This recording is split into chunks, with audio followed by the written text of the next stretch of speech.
Hello future doctors, कैसे हो आप सब लोग। आई होप आप सबकी पढ़ाई बहुत बढ़िया चल रही होगी, सब अच्छे से पढ़ रहे हो ना। देखो बच्चों, यही टाइम है जो बहुत इंपॉर्टेंट एंड क्रूशियल होता है। शुरू से पढ़ना शुरू करोगे तो बेसिक्स क्लियर होंगे, लास्ट में भागने से कुछ भी नहीं होगा। तो प्लीज़ माय प्यारे बच्चों, अच्छे से पढ़ाई करो। आज मैं आपको पढ़ाऊंगी वर्टिब्रल कॉलम, जिसे बैकबोन ऑफ द बॉडी भी कहते हैं। इमेजिन बच्चों, अगर हमारी बॉडी में वर्टिब्रल कॉलम ही ना होता तो क्या हम सीधे खड़े हो पाते, क्या हमारी बॉडी बेंड हो पाती, क्या हम वॉक कर पाते। एंड द मोस्ट इंपॉर्टेंट, हमारी स्पाइनल कॉर्ड को प्रोटेक्ट कौन करता। नीट में इतना जानना ही इनफ नहीं है, एक नंबर भी गलत हुआ तो -5 मार्क्स कंफर्म है। तो चलो आओ आज वर्टिब्रल कॉलम को डीपली स्टडी करते हैं, इसके इस बारे में सब पढ़ डालते हैं। वर्टिब्रल कॉलम को हम डिफाइन करते हैं 26 कितना 26 serially arranged units called vertebrae. क्या डेफिनेशन है वर्टिब्रल कॉलम की? 26 serially arranged units called vertebrae. Next point is vertebral column dorsally placed होती है। डॉर्सली का मतलब होता है कि पीछे रखी होती है। अभी भी नहीं समझ में आया? देखो, आपकी बॉडी के सामने वाले पार्ट को वेंट्रल बोला जाता है और आपके पीछे वाले पार्ट को डॉर्सल बोला जाता है। सो दैट्स व्हाई दे से कि वर्टिब्रल कॉलम डॉर्सली प्लेस्ड है। समझ गए? ठीक है। सेकंड पॉइंट, वर्टिब्रल कॉलम कहाँ से शुरू होती है? वर्टिब्रल कॉलम स्टार्ट होती है आपके स्कल के बेस से। आपको दिख रहा है जहां आपका ये जो ऑसिपिटल बोन के जस्ट जो नीचे है ना, उसे बेस बोलते हैं। और वहां से, कहां से? ऑसिपिटल बोन के नीचे जस्ट बेस होता है, 2 कॉन्डाइल्स प्रेजेंट होती है, वहां से आपकी वर्टिब्रल कॉलम निकलती है और कहां तक जाती है? आपके पूरे बैक के फ्रेमवर्क को बनाती है, टिल द आपका lower portion of the back, वहां तक एक्सटेंड करती है vertebral column. Is that clear to everyone? कोई डाउट हो तो प्लीज कमेंट में मेंशन करना। वर्टिब्रल कॉलम को बैकबोन ऑफ द बॉडी कहा जाता है। ये बॉडी का मेन सपोर्टिंग एक्सिस है सबसे पहले, इसलिए वर्टिब्रल कॉलम को बैकबोन कहा जाता है। चलो अब वर्टिब्रल कॉलम को शुरू करते हैं। सबसे पहले पढ़ते हैं कि टोटल वर्टिब्रीज कितनी होती हैं वर्टिब्रल कॉलम में। अडल्ट ह्यूमन की वर्टिब्रल कॉलम में 26 बोन्स होती हैं। कितने बोन्स होती हैं? 26 बोन्स। इस नंबर को अपने यहाँ पे सेव कर लो, ठीक है। अब आप सोच रहे होंगे, जब हम छोटे बच्चे थे तब तो हमारी वर्टिब्रल कॉलम में 33 वर्टिब्री होती थी, फिर जब हम बड़े हुए तो ये ज्यादा से कम कैसे हो गई? सोचो क्या रीजन होगा, कैसे ये कम हुई होंगी? रिमूव हुई होंगी, फ्यूज हुई होंगी, क्या हुआ होगा? कुछ तो हुआ होगा, तभी तो 33 से 26 नंबर हुआ। इसका रीजन बच्चों बहुत सिंपल है। देखो, जैसे जैसे एज बढ़ती जाती है वैसे वैसे आपकी कुछ वर्टिब्री फ्यूज हो जाती हैं। जैसे सैक्रम की 5 वर्टिब्री, सैक्रम की कितनी वर्टिब्री? 5 वर्टिब्री फ्यूज होकर एक वर्टिब्री बन जाती हैं। देखो नीचे डायग्राम में 5 सैक्रल वर्टिब्री फ्यूज होकर एक सैक्रम बना रहे हैं। सेम इसी तरह कॉसेजियल की 4 वर्टिब्री फ्यूज होकर एक वर्टिब्री बनाता है। सेम डायग्राम में देखो 4 कॉसेजियल वर्टिब्री फ्यूज होकर एक कॉसिक बनाते हैं। इस वजह से अडल्ट में काउंट 26 हो जाता है। ये क्वेश्चन नीट में पूछा गया है। ये मत सोचना मैडम ही क्या पढ़ा रही है, ये आप ही की एनसीईआरटी का नीट में पूछा गया सवाल है। Now listen carefully. हमारी वर्टिब्रल कॉलम 5 रीजन्स में डिवाइड होती है। कितने? 5। Number 1 is cervical, second is thoracic, third is lumbar, fourth is sacral and fifth is cos x. Is that clear? Now अब मैं इसे तुम्हें दिखाती हूँ वर्टिब्रल कॉलम में। देखो ये सीधा दिख रही है जो ब्लू कलर में, ये है आपकी सर्वाइकल वर्टिब्री। कितना नंबर होता है इनका? 7।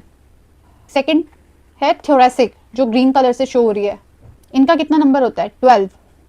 थर्ड है लंबर जो ऑरेंज कलर से दिखाई दे रही है, इनका नंबर कितना है? 5। फोर्थ है सैक्रल जो पर्पल कलर से हाईलाइट हो रही है, कितना नंबर है? 5 फ्यूज होकर 1। लास्ट है कॉसेजियल। ये देखो जो सबसे नीचे दिख रही है ना रेड कलर में छोटू सी, वो है कॉसेजियल वर्टिब्री। कितनी होती है? 4 फ्यूज होकर 1। अब इन सारी वर्टिब्री को 1 बाय 1 करके डिटेल में पढ़ते हैं। हमारा वर्टिब्रल फॉर्मूला है C7 T12 L5 S5 C4 bracket show कर रहे हैं फ्यूजन को। Is that clear? तो ये क्वेश्चन भी नीट में वर्टिब्रल कॉलम से पूछा जाता है, वर्टिब्रल फॉर्मूला। आप भी सोच रहे होगे मैम इतनी देर से वर्टिब्री बोले जा रही है, आप सोच ही नहीं पा रहे होगे कि वो कैसे दिखती होगी। तो देखो मैंने आपको वर्टिब्रल कॉलम की एक वर्टिब्री निकालकर आपके सामने रख दिया। नाउ लुक वर्टिब्री के अंदर ये जो होलो पोर्शन दिख रहा है ना, ये क्यों होता है? सोचो। पता है हमारी बॉडी में हर चीज किसी न किसी कारण की वजह से होती है। सेंट्रल होलो पोर्शन से न्यूरल कैनाल निकलती है। क्या निकलती है? Neural canal. और उस न्यूरल कैनाल में होती है हमारी none other than spinal cord. क्या होती है? स्पाइनल कॉर्ड, जो एक्सटेंड करती है अप टू सेकंड लंबर। जो कहाँ तक होती है? हमारी स्पाइनल कॉर्ड कहाँ तक होती है? From base of skull to skull से निकल के कहाँ तक होती है? सेकंड लंबर तक होती है। समझ गए? वर्टिब्री का स्ट्रक्चर देख लिया। नेक्स्ट अब इन 5 टाइप्स ऑफ वर्टिब्री को 1 बाय 1 करके डिटेल में पढ़ते हैं। पहला टाइप था सर्वाइकल वर्टिब्री, उसी से स्टार्ट करते हैं। नंबर तो अभी तक सबको रट गया होगा, कितना नंबर होता है बताओ बताओ, कितना? 7। सर्वाइकल रीजन में कितनी वर्टिब्रीज होती हैं? 7 वर्टिब्रीज होती हैं, इसलिए बोल दिया सर्वाइकल वर्टिब्री की 7 होती हैं। C1, C2, C3, C4, C5, C6, C7 कहाँ मिलती हैं? नेक रीजन में, आपकी गर्दन बनाती हैं 7 सर्वाइकल वर्टिब्रीज। लोग तेजस्वी लोग सोच रहे होंगे लंबी होती है, किसी की छोटी होती है, तो फिर तो सबके अंदर अलग अलग होनी चाहिए। अब जिसकी लंबी है उसमें ज्यादा होनी चाहिए, जिसकी कम है उसमें कम होनी चाहिए। बेवकूफो, ऐसा नहीं होता। इनफैक्ट इंसान तो छोड़ो, सभी मैमल्स की गर्दन में ये 7 ही होती हैं, irrespective of the neck length. अब ऐसे तो आप बोलोगे कि कैमल में 10-12 होनी चाहिए, क्योंकि सबसे लंबी गर्दन तो मैमल्स में किसकी होती है? कैमल की होती है। ऐसा नहीं होता, उनकी गर्दन में भी 7 ही मिलती हैं, उनकी गर्दन में भी 7 ही वर्टिब्री मिलती हैं। तो irrespective of their neck length सबके अंदर 7 सर्वाइकल वर्टिब्रीज प्रेजेंट होती है। इनका फंक्शन क्या होता है? इनका फंक्शन होता है हेड को सपोर्ट करना, तो आपके हेड को सपोर्ट करती है सर्वाइकल वर्टिब्री। नेक्स्ट पॉइंट है, सबसे छोटी वर्टिब्री भी सर्वाइकल ही होती है। 5 टाइप्स में से सबसे छोटी कौन है? सर्वाइकल। आई होप बहुत अच्छे से समझ में आ गया होगा सब। सर्वाइकल रीजन के नीचे आता है थोरैसिक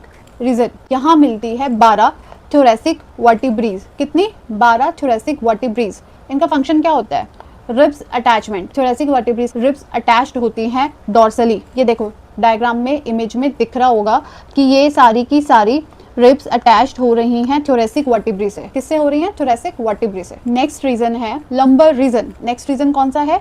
जस्ट थोरैसिक के नीचे लंबर रीजन। टोटल 5 वर्टिब्रीज होती है जो लंबर रीजन बनाती है। तो कोई पूछे लंबर वर्टिब्रीज कितनी है? 5।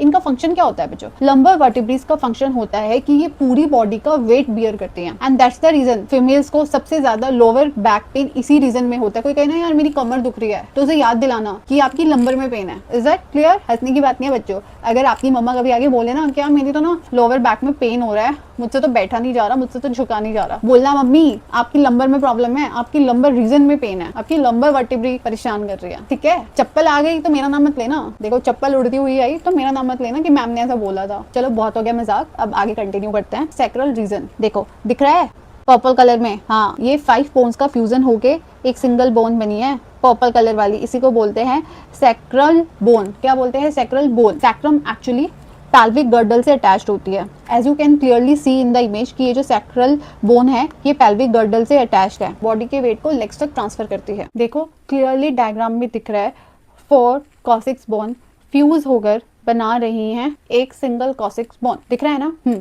अब पैल्विक गर्डल में देखो सैक्रल के नीचे जस्ट मिलती है कॉसिक्स बोन, एक सिंगल कॉसिक बोन। इसे टेल बोन भी कहते हैं। इसे क्या कहते हैं? इसे टेल बोन के नाम से भी जाना जाता है। हमारे एंसेस्टर्स में टेल प्रेजेंट होती थी और हम लोगों में प्रेजेंट है वेस्टिजियल रैमनेंट कॉसिक्स, और इसी के साथ हमारी 5 वर्टिब्रीज को हम पढ़ चुके हैं। सबसे स्मॉलेस्ट वर्टिब्री कौन थी? सर्वाइकल। सबसे हैवीएस्ट कौन थी? सबसे स्ट्रॉन्गेस्ट कौन थी? लंबर। एक और important NCERT point, but vertebral column completely straight नहीं होती है। इमेज में देखो, क्या आपको ये वर्टिबल कॉलम कंप्लीटली स्ट्रेट दिखाई दे रही है? नहीं दिखाई दे रही ना? हाँ, क्यों? क्योंकि स्ट्रेट होती ही नहीं है। ऐसा क्यों? इसमें कर्व्स प्रेजेंट होते हैं। सही सुन रहे हो, ऐसा शॉक मत हो। हमारी वर्टिबल कॉलम स्ट्रेट नहीं होती, इसमें कर्व्स प्रेजेंट होते हैं। ये देखो कर्व्स मतलब मोड, ये देखो दिख रहा है क्लियरली। ऐसा क्यों? सोचो कि कर्व्स क्यों प्रेजेंट होते हैं, सीधी क्यों नहीं होती? उसका रीजन है ये कर्व्स बॉडी को बैलेंस करते हैं। क्या करते हैं? बॉडी को बैलेंस करते हैं, शॉक एब्जॉर्ब करते हैं और वॉकिंग को और रनिंग को कंफर्टेबल बनाते हैं। चलो वर्टिबल कॉलम के बारे में सब पढ़ लिया, अब इसके फंक्शंस भी पढ़ लेते हैं। इनके फंक्शंस भी देख लेते हैं कि इसका काम क्या क्या है वर्टिबल कॉलम का। देखो नंबर 1 इज ये बॉडी को सपोर्ट प्रोवाइड करती है। सेकंड फंक्शन इज ये हेड का वेट बियर करती है। Third function is spinal cord को प्रोटेक्ट करना। एंड फोर्थ इज मसल्स और रिब्स वर्टिबल कॉलम से अटैच्ड होती हैं। And the last function is body movements में हेल्प करती है। 2 मिनट और इसके एनसीईआरटी भी देख लो, साथ के साथ क्लियर हो जाएगा। जो पढ़ा है अभी तुरंत याद हो जाएगा। एनसीईआरटी रिवाइज कर लो मेरे साथ। एनसीईआरटी में लिखा है vertebral column form by 26 serially arranged units called vertebrae. Second point, dorsally placed कहाँ से कहाँ तक होती है? Extends from base of skull and constitute the main framework. Next line में लिखती है each vertebra has central hollow portion जहां से न्यूरल कैनाल पास होती है और उससे स्पाइनल कॉर्ड पास होती है। पहली वर्टिब्री को एटलस कहते हैं, जो आर्टिकुलेट करती है ऑसिपिटल कॉन्डाइल के साथ। किसके साथ? ऑसिपिटल कॉन्डाइल के साथ। फिर इन्होंने फॉर्मूला लिख के दिया वर्टिबल कॉलम का। 7 cervical, 12 thoracic, 5 lumbar, sacral 1, कॉसिजियल 1 starting from the skull. फिर वो नेक्स्ट पॉइंट वही क्लियर कर रहे हैं जो मैंने आपको बताया था। The number of cervical vertebrae are 7 in almost all mammals including human beings. Last में लिख रहे हैं वर्टिबल कॉलम के फंक्शन। पहला फंक्शन लिख रहे हैं कि स्पाइनल कॉर्ड को प्रोटेक्ट करती है, सेकंड लिख रहे हैं हेड को सपोर्ट करती है, एंड थर्ड लिख रहे हैं serve as the point of attachment for ribs and musculature of the back. Muscles के लिए और रिब्स के लिए अटैचमेंट की तरह काम करती है। डायग्राम भी देख सकते हो, डायग्राम में सर्वाइकल वर्टिब्रे शो की हुई है, थोरेसिक की हुई है, लंबर की हुई है, इधर सैक्रम की हुई है, इधर कॉसेक्स की हुई है, और एक में इंटरवर्टिबल डिस्क लिखा है। देखो डायग्राम देख के समझ आ जाएगा इंटरवर्टिबल डिस्क के बारे में। ये आपको जो दिख रही है ना दो वर्टिब्रीज के बीच में, तो इंटरवर्टिबल डिस्क दो वर्टिब्रीज के बीच में प्रेजेंट होती है। इसका काम होता है शॉक को एब्जॉर्ब करना और दो वर्टिब्रीज को जोड़ना। Now your vertebral column is to completed. बस इतना ही आपकी एनसीईआरटी में गिवन था। अगर आपको ये टॉपिक मेरा पढ़ाया हुआ इजी लगा हो तो मेरी वीडियो को लाइक करो, शेयर करो और मेरे चैनल को सब्सक्राइब करो, and please comment down the you like my videos, you like my tricks, you like my way of teaching, please comment down। मिलते हैं नेक्स्ट वीडियो में रिब्स और स्टर्नम के साथ। See you soon, bye।